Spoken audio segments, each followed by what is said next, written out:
everyone, Penny here. I am so excited to be here today with Dr. Karli Provost Goldstein, voila, Good morning. in her gorgeous boots and dress.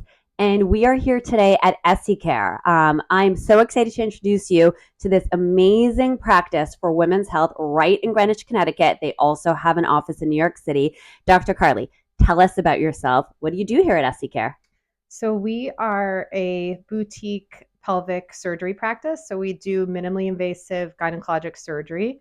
We also do some hormones and basically, management of conditions that you may need a surgical outlook for, whether it's infertility, fibroids, endometriosis, surgery for fertility, hysterectomy, adenomyosis, things like that, complex pelvic surgeries. Amazing. And at the end of the day, it's really all about women's care, women's health and care. And she, Dr. Karli Provost Goldstein, is the person to be going to. So we're going to play a fun game. Are you ready? I'm ready. Okay.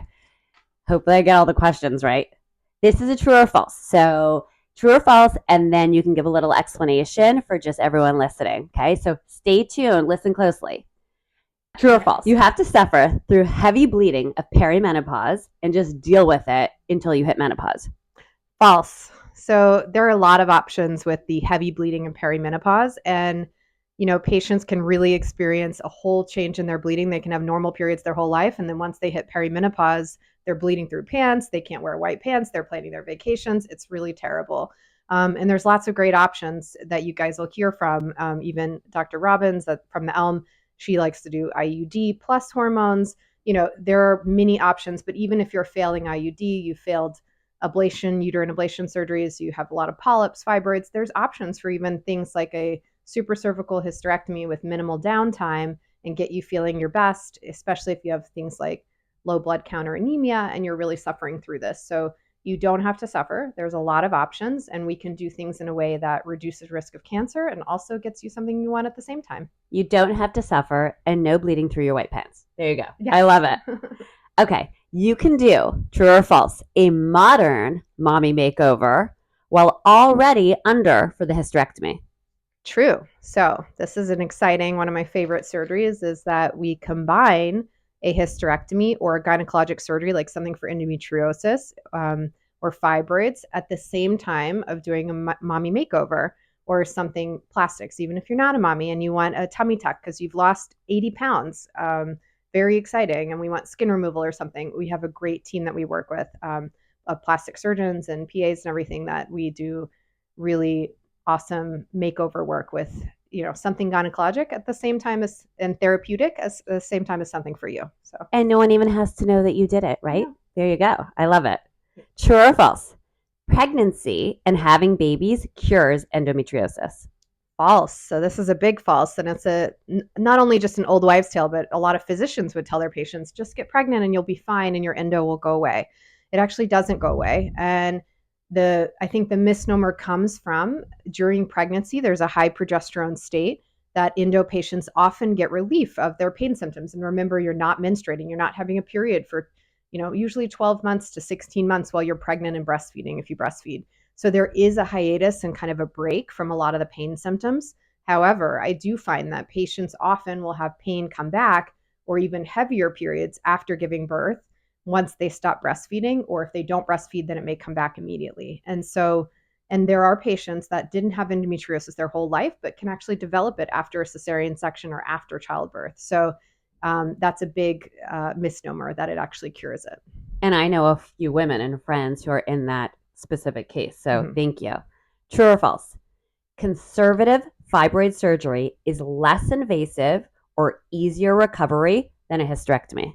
False. So this is also big sort of discrepancy that people are told, oh, just have that fibroid out, it'll be easy, and that's way easier than a hysterectomy. A hysterectomy is very invasive and difficult.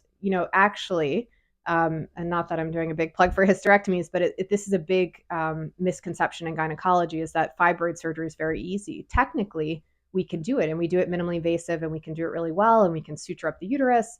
However, you have to know that there is a higher risk of blood loss from fibroid surgery than from actually doing a hysterectomy. Why is that? When we're doing a hysterectomy, you actually take the blood supply to the uterus at the beginning. And so your really reducing the amount of bleeding that happens during the surgery. And with fibroid surgery, you can't do that because you're conserving the uterus and you need the blood supply. So you're removing something in an organ that actually bleeds very easily. And so there's techniques we use to minimize the bleeding. But I will say that, fibroid surgery carries certain risks, definitely blood loss, blood transfusion, and adhesive disease, a lot of adhesions on the back of the uterus that can develop from removing a lot of fibroids. So it's not a without risk procedure. That's a very, very easy recovery. Sometimes patients may experience more little symptoms and difficult recovery from that than actually doing something as a hysterectomy, which with minimally invasive options. Well, I just learned a lot, so I bet you did too. Okay, last one. True or false? IVF is the best and only option for secondary infertility.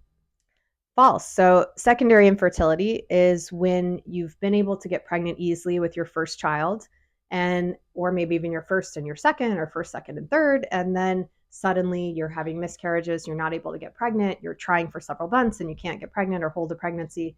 That's called secondary infertility. And so, there are many options with secondary infertility, and sometimes there is something anatomic that develops after your first child that we need to look into. And I certainly think before jumping straight to IVF, and while IVF can be a great option and it is an option, some couples may choose that they don't want to make a surplus of embryos, for instance, because ethically they only want one more child, right?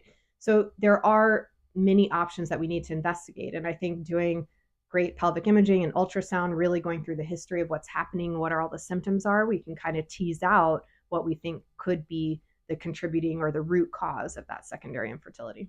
I mean, secondary infertility is a really big issue. I know that I have several friends, especially our bodies are constantly evolving, right? Absolutely. Thank you so much, Dr. Karli Provost Goldstein. I am so excited because if you don't know, SCCare is the presenting sponsor for an upcoming transformative and revolutionary women's health event happening in Greenwich, Connecticut, Friday, March 6th. We are so excited to have you and your team there, along with some top-notch, high-profile national women doctors.